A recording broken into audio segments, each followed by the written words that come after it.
À em bé hát xì hơi hả? À không, em bé hát xì hơi mà. Hát xì hơi mà con sợ à? Em bé hát xì hơi mà. Em bé hát xì hơi mà có sợ nhỉ?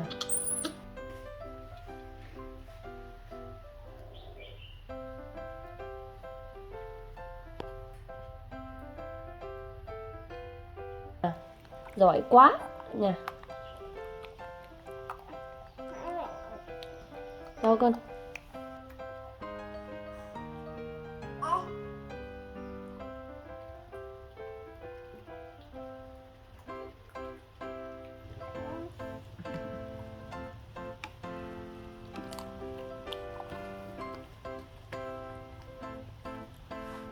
Run rồi. Nó run. Thật từ là nó đang run.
Vít ơi.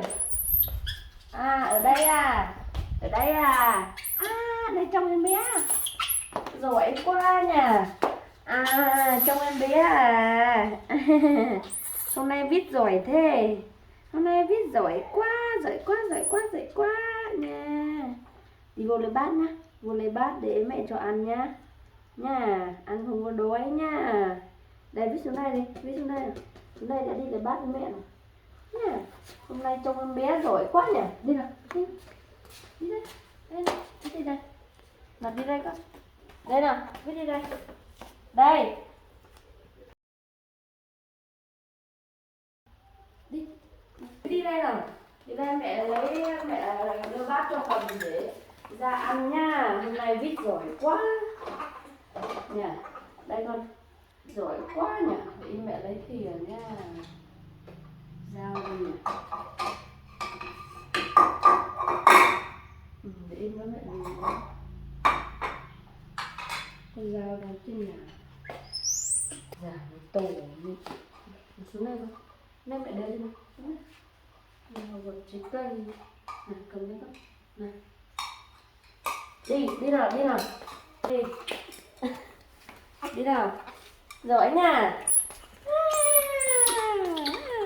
Rồi lên đây con. Lên đây ngồi. Giỏi. Rồi.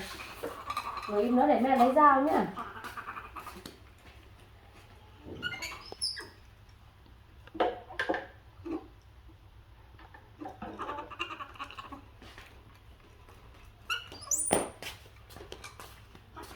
Đây.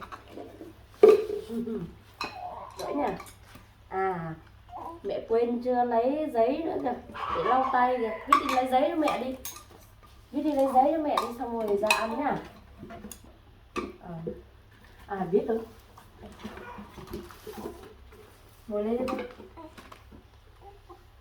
Ăn xoài nhá. Viết hôm nay giỏi quá nhỉ, viết trông em bé lại giỏi quá nhỉ. Đi đây, viết vào đây. Nào, viết cầm lấy tiền cho mẹ nào. Mẹ có xoài viết ăn nhá. Nhá. Ngồi đây, ngồi đây này.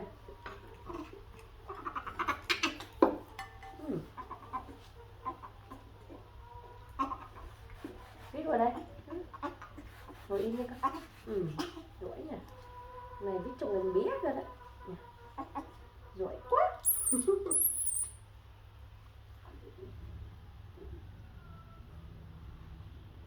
Giỏi quá đi mất nhỉ.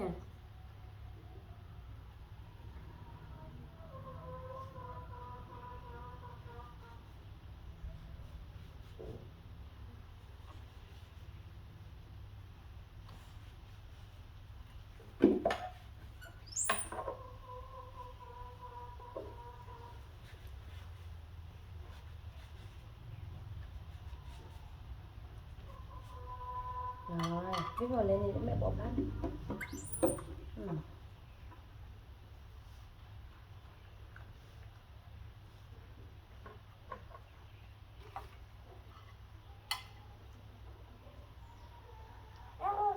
Rồi lên đi con.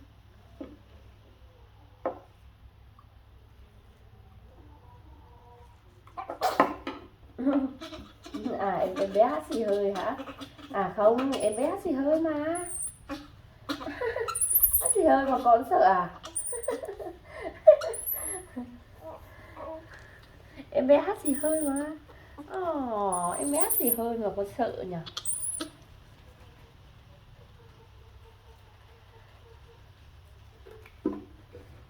Con ngồi đây đi. Ngồi đây mẹ lấy cho ăn đấy nhá.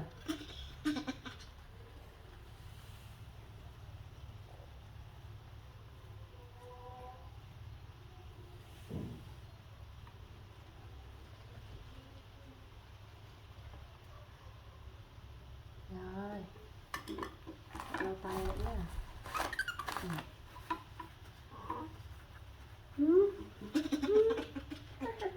Em bé nhỉ? Em bé đúng không?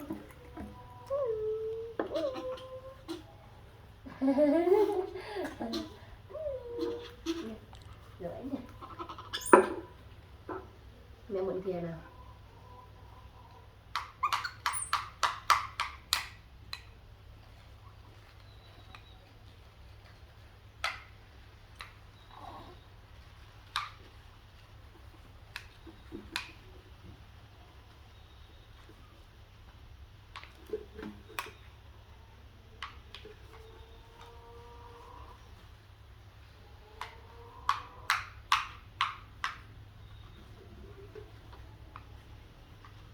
Rồi, ngồi lên đi con.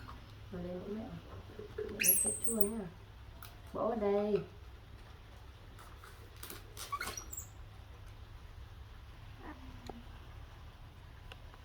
Hết hạn. Cuốn làm hết. Chạy nước này.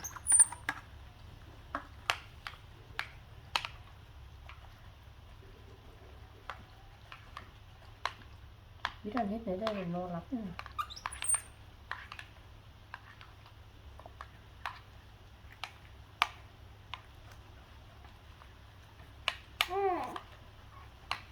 Rồi, ăn nha. Ăn nha. Rồi, ngồi im mình ăn nào. Mẹ cho biết ăn nha. Có tay xuống con. Ăn chia.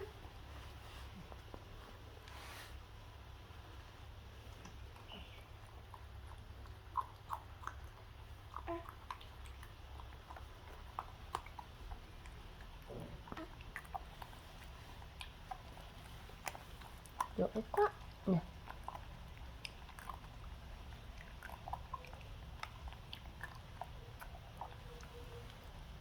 Ăn đi tí mẹ lau tay.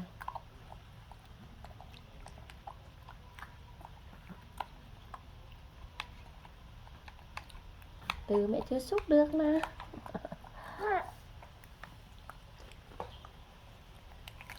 Rùi cái đậu mắt.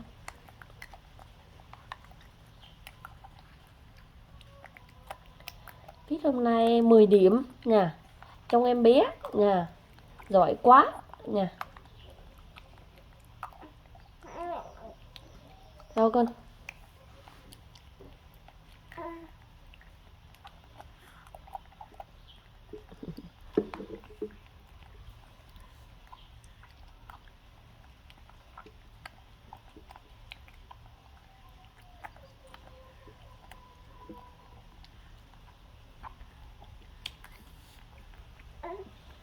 Rùi cái đậu vào mắt.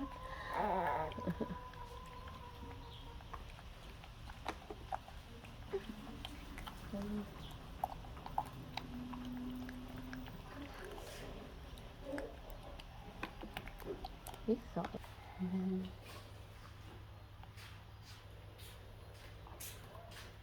Sao lại nhả xoài ra? Sao lại nhả?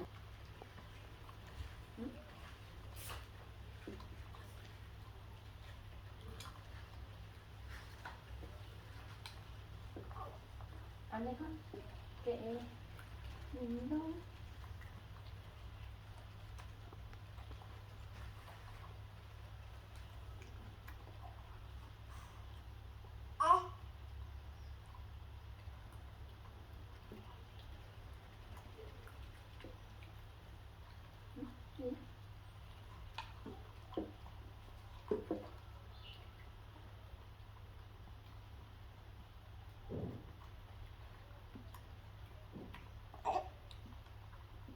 Khôn lắm nha. Nó ngoan cái nó xô tay em ra.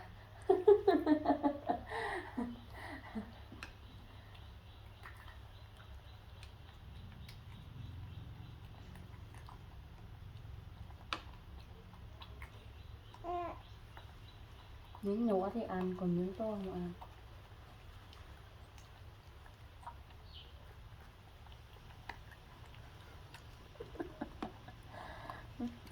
Còn điệu lắm.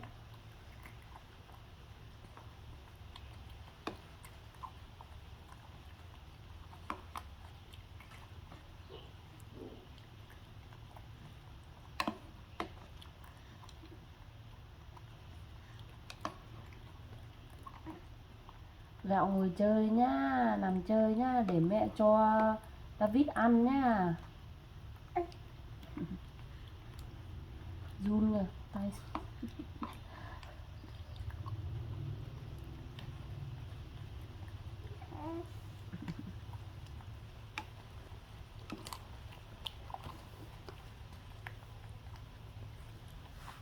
Run rồi.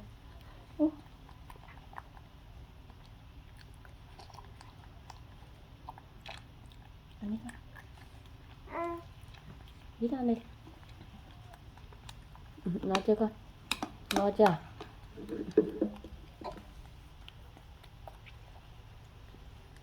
No rồi hả? Con ngồi đây để mẹ lau tay. Ngồi đây im, ngồi im. Lấy tay cho mẹ. Lấy tay cho mẹ lau chứ không phải lấy giấy của mẹ.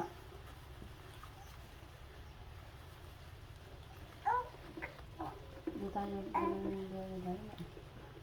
Mà đưa tay lên.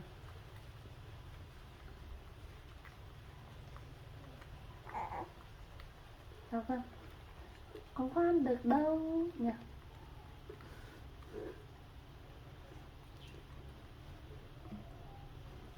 Mẹ lau mồm.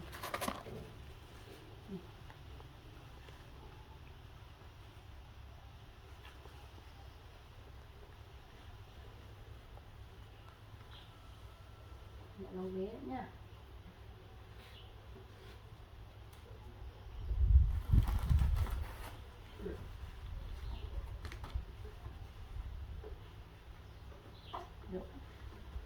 Quay chân có vẫn không nào? Mẹ quay chân có vẫn không nào? Con run không? Ôi, phải run được, đưa mẹ. Run được. Run phải ôm cái ấm nha. Để run được. Run như cái sấy nữa. Run. Từ từ là nó đang run.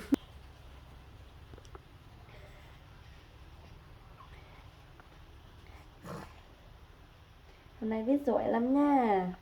Trông em bé cho mẹ nha. Giỏi quá nha. Viết trông em bé tiếp đi. Để mẹ đi dọn cái này nha. Ngồi đây.